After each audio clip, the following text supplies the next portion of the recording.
Hi friends, welcome to my channel. ఈరోజు basic level బిజినెస్లో volume 2 గురించి తెలుసుకుందాం.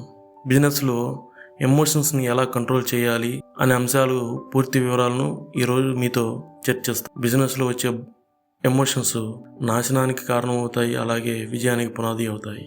ఈ రెండు విషయాలు మీ చేతిలోనే ఆధారపడి ఉన్నాయి. మీరు మీ జీవితంలో కొన్ని గమనించే ఉంటారు. మీ కోపంతో కొన్ని డీల్స్ మిస్ చేసి ఉంటారు, కొన్ని వ్యాపారాలు చేయలేకపోయి ఉంటారు, అలాగే భయంతో కొన్ని అవకాశాలను దూరం చేసుకొని ఉంటారు. ఇలా బిజినెస్లో మన ఎమోషన్స్ విజయం వైపు నడిపించగలవు, లేక నాశనం వైపు తీసుకెళ్ళగలవు.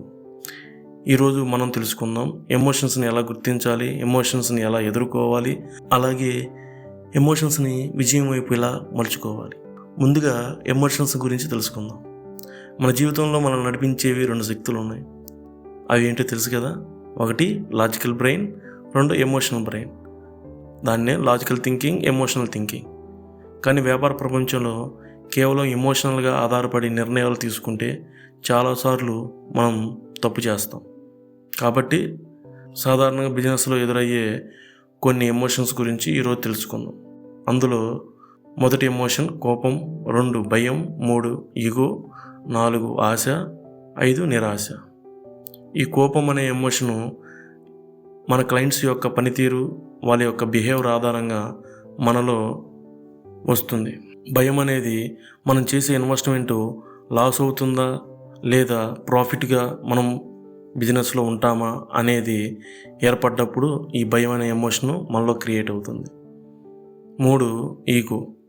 మనం చేసే ప్రతి పని తప్ప ఇతరులు చెప్పింది ఏది మనం వినకుండా మనం చేసిందే, మనం చెప్పేదే, మనం అనుకున్నదే కరెక్ట్ అని ఎప్పుడైతే అనుకుంటామో దానివల్ల మన ఈగో పోవటం వలన కొన్ని తప్పు నిర్ణయాలు తీసుకోవడం జరుగుతుంది. ఈ ఎమోషన్ను కూడా మనం చాలా కంట్రోల్ చేసుకోవాలి.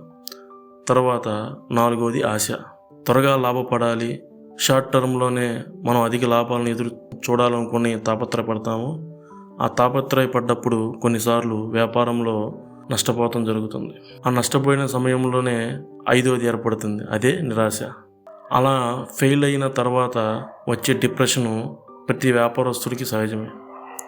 అయితే ఆ డిప్రెషన్లో ఉండకుండా మనం ఈ నష్టపోవడానికి కారణం ఏంటి, ఆ పరిస్థితులు ఎలా ఉన్నాయి, ఆ రోజు వాతావరణం ఎలా ఉంది, దానికి కారణాలు ఏంటో ఎదుర్కొని నిరాశ చెందకుండా వాటిని ఈరోజు మనం అమలు పరిస్తే ఏ విధంగా సక్సెస్ అవుతాము, ఏ విధంగా పైకి వస్తామని అంచనా వేసి నిరాశ లేకుండా ముందుకు పోతే మనం విజయం సాధిస్తాం. ఎలా అంటే ఒకప్పుడు